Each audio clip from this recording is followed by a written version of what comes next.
Hi everyone, welcome to this quick video on goal setting. So I've spoken about this idea of SMART goals, and some of you have started to draft and polish your goals and actively work towards them. So now, what are SMART goals and how are they different to regular goals? So SMART goals are specific, measurable, achievable, relevant, and time-bound. And we're going to have a little look at what each of these things mean in the following slides. So your goals need to be specific. This means that you have a target in sight. It is clear what you are setting out to achieve. So have a look at these two next goals that I'm going to put up on the screen and have a think about which one is more specific. So I want to get better at English, or I want to improve my spelling of challenging words. So hopefully you can see that I want to get better at English is not very specific. What part of English do you want to get better at? If you look at this one, I want to improve my spelling of challenging words. You have a target in sight. It is clear what you are setting out to achieve. So SMART goals must also be measurable. This means that you will be able to know when you have achieved your goal. There will be some way to measure your success. And again, have a look at these two following goals and have a think about which one is more measurable. I want to improve my spelling of challenging words. This is from the previous slide. Or I want to correctly spell all of the challenging words from the NAPLAN examples. So if you think about setting this goal and coming to the end of the time that you've set it for, which one are you going to better be able to measure? Are you going to be able to measure that you've improved your spelling of challenging words? You might be able to improve that, you might be able to measure that a little bit, but this one is far more measurable. So this one here, I want to correctly spell all the challenging words from the NAPLAN examples. You'll be able to know if you've done that or not. And just as a little note as well, I think this might be, it's quite a challenging goal. Okay, so that might bring us to our next point of SMART goals must be achievable. So you will be able to achieve your goal. You have to be realistic. Definitely set challenging goals. They need to be able to challenge you, but you also need to be able to achieve your goal as well. Okay, so let's have a look at these next two goals and see which one is more achievable. I want to write a novel in class, or I want to write for at least 90% of Free Write Thursday. So do you think that you'll be able to achieve writing a novel in class? It's quite a very challenging goal, I think. And as your English teacher, I probably wouldn't want you sitting in class writing a novel anyway. But I think this one here, I want to write for at least 90% of Free Write Thursday time is more achievable than writing a novel in class. Hopefully some of you one day might write a novel, but not in class. So SMART goals must also be relevant. So your goal is important to the class in which you're setting it. And in this case, it's English. So have a look at these two goals. I want to run the cross country in under 3 minutes, or I want to use more figurative language in my descriptions. We can see that in English, this one is going to be far more relevant. Okay, so let's not focus on the cross country in English. And next we've got time bound. So you're going to set a time by which you're going to achieve this goal. You're going to achieve your goal by a certain time. I want to write a 5-paragraph essay, or I want to write a 5-paragraph essay by the end of term 3. And this little note here is your time goal. So you need to make sure that you have a time by which you're going to achieve your goal. So that's an overview of what SMART goals are. I hope you can see how the bottom goal in each of these examples is a little more clear, motivating, and achievable than the top one. So that's what we're aiming for with our goals. So your task is to create a goal, a SMART goal. You should have a sheet that looks a little like this. By the end of the video, you should know exactly how to fill it out. So where do you begin? When we remember that the purpose of SMART goals is in this particular class, is to improve at English, then it's clear that what we're going to start with is the rubrics and feedback from previous work. So a lot of people don't like looking back over their work, but it is a very important step in moving forward. So pull out those marking rubrics and feedback and let's get started. Here is some fake feedback I've made up to the task of the box, a narrative writing task, and this is a Year 7 rubric. Okay, so this looks definitely like the one that you got, but I've just made up the feedback and made up the marking rubric. So this is nobody's rubric, okay? So I've got the shaded boxes are where the student has achieved in these particular sections. You can see they've done quite well in some sections and there needs to be a bit of work in other sections. These ones down here. Okay, and here is my feedback down here. And I'll just read it out to you. So, well done, student X. You've created an interesting story based on the idea of the box. You captured the reader's attention with an interesting opening line and continued to build the story through some descriptions. Sorry, I think that's supposed to say through some use of dialogue. To refine your narrative writing further, you could be more careful with your use of punctuation and vocabulary.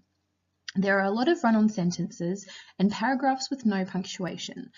There are also a few words that are repeated throughout. For example, you've used the word cold 3 times. Aim to vary your word choice and include figurative language, metaphor, simile, to keep your writing interesting and original. Great start. Now, hopefully you will recognize this kind of format that this feedback has taken, and it is the format that all of your feedback will take as well. So we're going to start off with what you've done well in the piece of writing, and we're going to celebrate those achievements because you've all done something really well in your writing. And then the next part where it says something like to refine this further or to polish this further, or the next step is going to be, that is me pointing out to you where to focus your attention for next time. And this is really, really, really important that you look at this because the only way forward is to see the things that you can work on for next time. Okay, celebrate these top things and look at these ones and make your goals from these things down the bottom.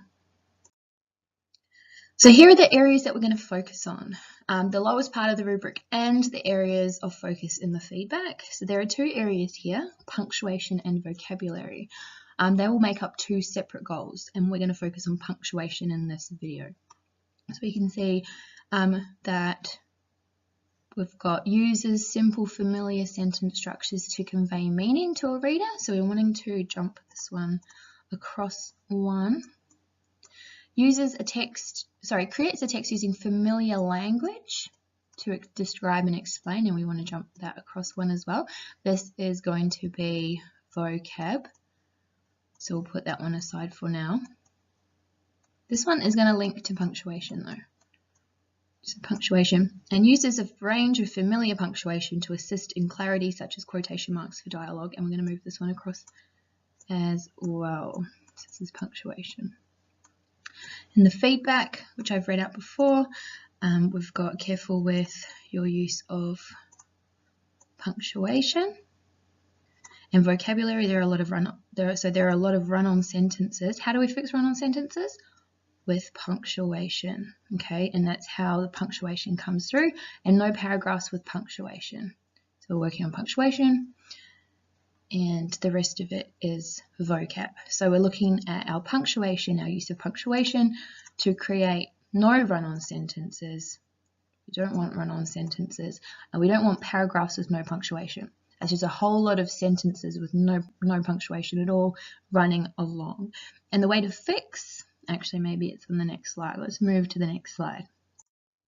So punctuation, sorry, that arrow has stayed there.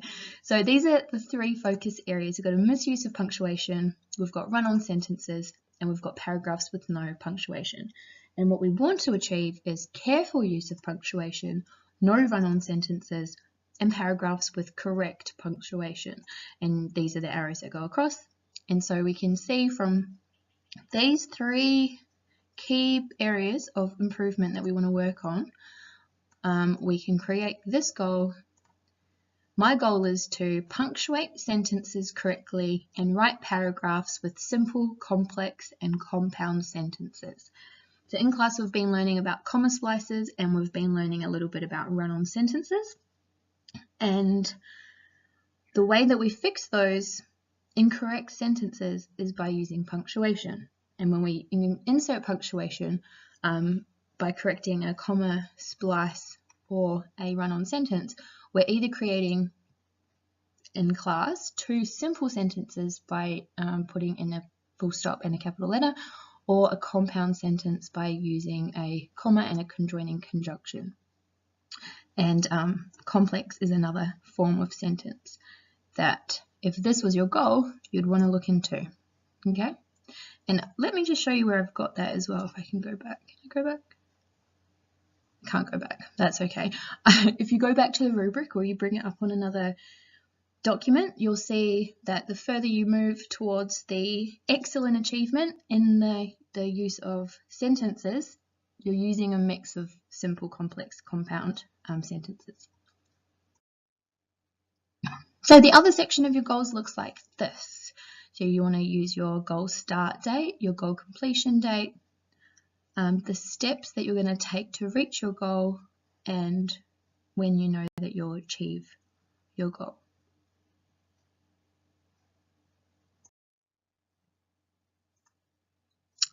And this is how I've organised this goal to punctuate sentences correctly and write paragraphs with simple, complex, and compound sentences.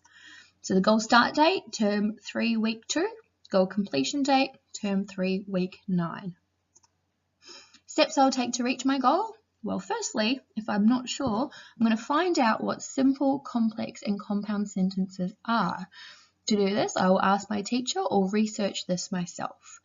I will practice writing each of these different types of sentences 3 times per week for homework for 15 minutes. I will ask my teacher to look over my homework to make sure I'm on the right track. I will revise my Free Write Friday entries and correct by use of punctuation. I will practice writing paragraphs using a mix of simple, compound, and complex sentences. So those are the steps you're going to take to reach your goal. And how you'll know you'll reach it? I will produce a piece of writing, at least 5 paragraphs. So a piece of writing, a formal piece of writing should be at least 5 paragraphs, with no more than 4 punctuation errors throughout the whole thing. I will correctly use at least 3 complex sentences and 4 compound sentences in my writing. So that is how you create a SMART goal, a specific, measurable, achievable, relevant, and time-bound goal. Hopefully this might give you guys a little bit more direction on how you're going to create your own SMART goals. Okay, thanks for listening.